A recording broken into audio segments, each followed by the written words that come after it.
The 1989 D1 dime produced at the Denver Mint is part of the Roosevelt dime series, which began in 1946 to honor President Franklin D. Roosevelt. The coin features a profile of Roosevelt on the obverse and a torch, olive branch, and oak branch on the reverse, symbolizing liberty, peace, and strength. This coin is made out of a clad material, meaning that the outer layer is a mixture of copper and nickel, while the inside core is solid copper. These coins, bearing a special circumstance, will be worth face value. Most of the obverse design consists of a left-facing bust of President Franklin Roosevelt. In the northwest quadrant, directly in front of Roosevelt's face, is the standard legend Liberty. Below the president's chin, in smaller letters, is the motto "In God We Trust." Directly below the neck truncation on the bust are the designer's initials, JS. Placed at a slightly higher line than the motto and to designer's initials right is the date, 1989. Unlike earlier dimes struck before 1967 that have the mint mark on the lower reverse to the left of the torch, the D mint mark is on the obverse above the date, 1989. Centered in the reverse design is a flaming torch symbolizing liberty. The torch sits between the olive branch of peace on the left and the oak branch of victory on the right. Split into four parts between the branches and torch is the USA's traditional motto, E pluribus unum. Since the words are divided as follows, EPLU/RIB/USU/NUM, there are centering dots between each word. This central design is completely surrounded by the words United States of America at the top and the slightly larger denomination 1 dime on the bottom. The edge of the 1989 D. Roosevelt dime is reeded with 118 reeds. John R. Cynic, 1888–1947, served as the 8th chief engraver of the United States Mint from 1925 through his death on May 14, 1947. He is responsible for the designs of both the Roosevelt dime and the Franklin half-dollar. The choice to memorialize President Franklin Delano Roosevelt on the dime, made shortly after his death in 1945, was a fitting one. Having served as President of the United States for 12 years from 1933 to 1945, he successfully led the nation through several of its most tumultuous periods, from the Great Depression to World War II. Due to this service to his country, Roosevelt was a revered figure. Numismatically, however, his administration is not remembered fondly. Roosevelt's Executive Order 6102, which mandated the recall and melting of countless gold coins in 1933, had a large impact on the hobby. While 90% silver Roosevelt dimes were manufactured from 1946 through 1964, they were replaced by the nickel-clad copper coins that we know today. This was due to increases in the price of silver that dramatically raised the costs of coin production for the United States Mint in the 1960s. Business strike-clad Roosevelt dimes have been minted at the Denver Mint since 1968. But while the Denver facility was the first to strike a mintage of over 1 billion pieces of the 90% silver type in 1964, it would not be until 1994 that it would do so again. When combined, PCGS and NGC have certified 760 examples of the 1989 D. Roosevelt dime. PCGS has graded 489 of the examples, while NGC is responsible for 271.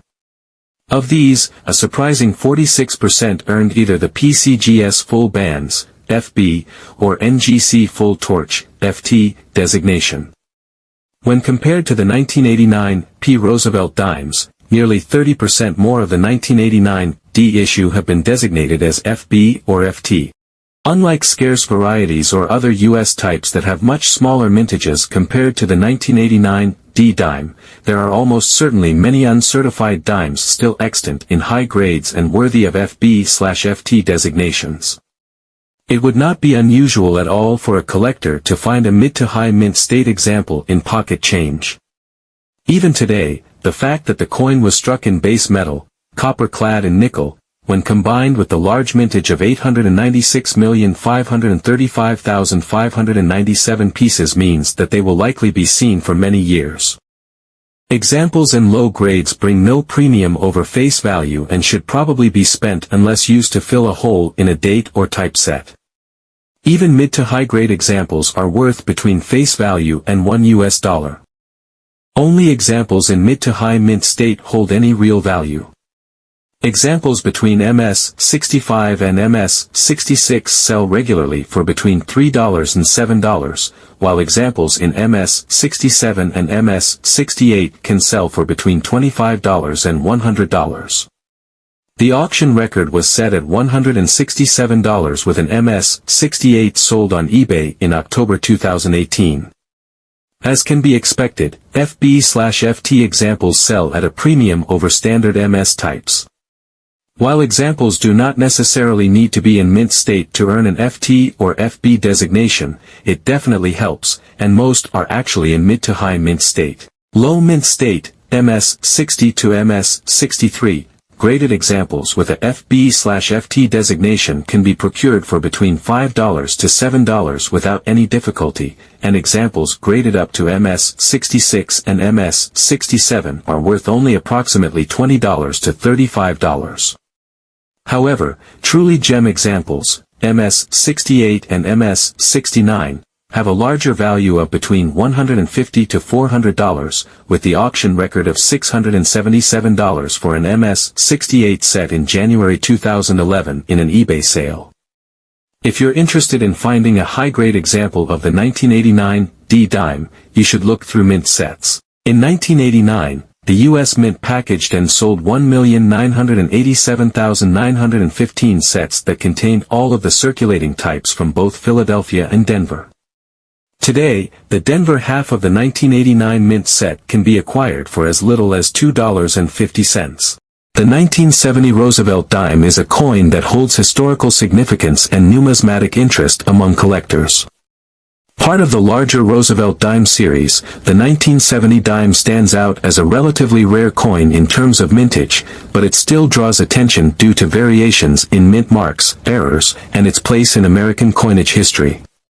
In this extensive guide, we will explore the value and history of the 1970 Roosevelt dime, focusing on its design, mintage, mint mark variations, key errors, and its current value in the numismatic market.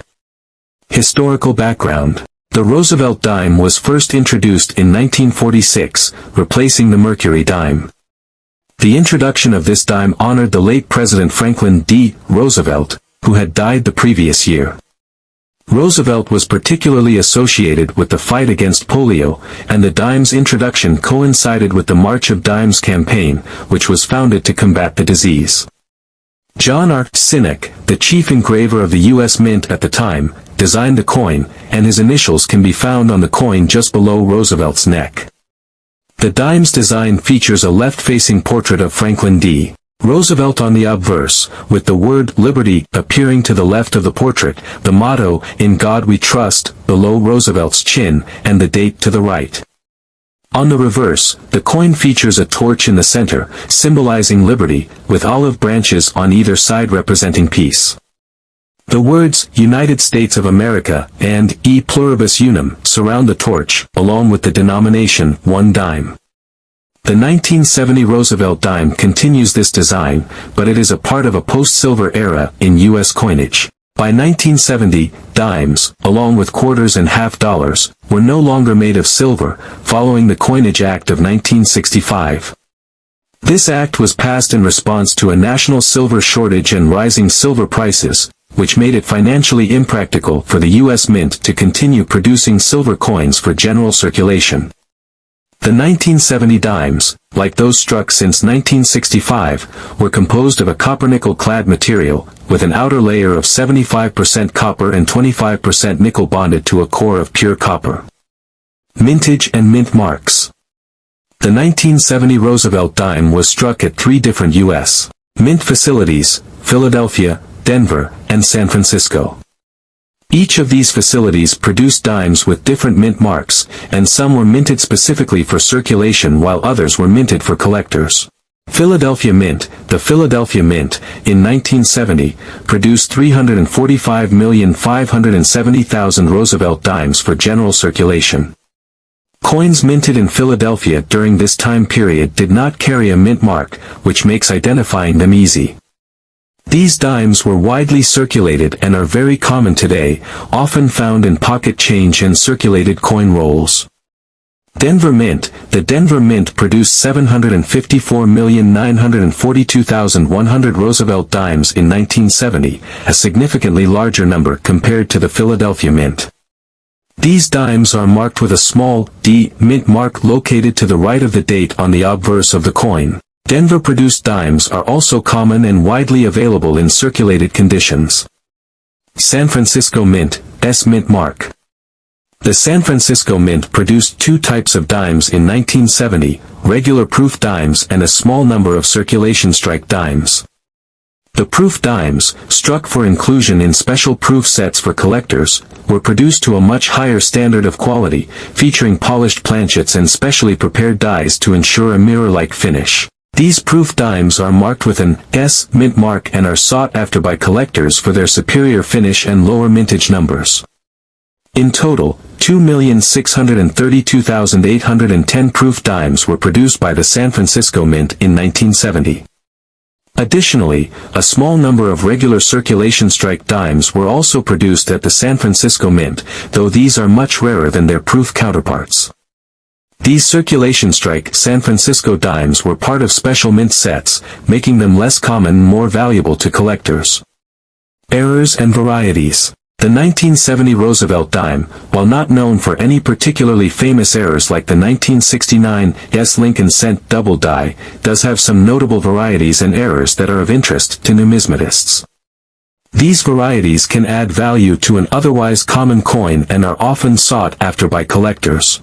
Off-center strikes, one of the more common errors for Roosevelt dimes in general, and the 1970 dimes in particular, is the off-center strike. These errors occur when the coin planchet is not properly aligned with the coin press, resulting in a coin that has part of the design missing or struck off-center. The degree of off-centering can vary, with more dramatic off-center strikes generally commanding higher premiums. Clipped planchets. A clipped planchet error occurs when a portion of the coin is missing due to a mishap during the planchet cutting process. These errors can result in dimes with a curved or straight portion missing, giving them a distinctive appearance.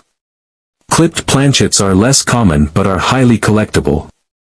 Die cracks and cuds. Die cracks occur when the die used to strike the coin develops a crack, leading to raised lines on the surface of the coin where metal flows into the crack during the striking process.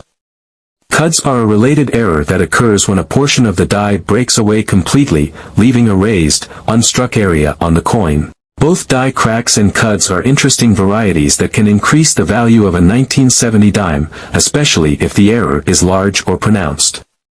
Double strikes. A double strike occurs when the coin is struck more than once by the die, resulting in a doubled image. This error is rarer for the 1970 dime but can still occasionally be found. Double-struck coins, depending on the severity of the error, can command significant premiums. Proof coin errors. Proof dimes from the San Francisco Mint are struck with great care, but even these high-quality coins can occasionally exhibit errors. One notable error for proof dimes is the frosted proof error, where certain elements of the coin, such as the portrait or lettering, exhibit a frosted appearance instead of the typical mirror finish. This error is rare and highly prized by collectors. Value of the 1970 Roosevelt dime. The value of a 1970 Roosevelt dime depends on several factors, including its condition, mint mark, and whether or not it has any errors or varieties.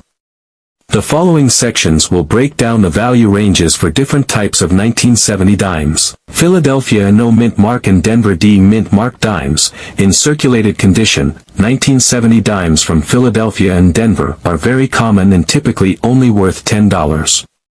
Even in higher circulated grades, such as extremely fine or about uncirculated AU, these coins may only be worth slightly more than $20 value, often in the range of $20 to $50.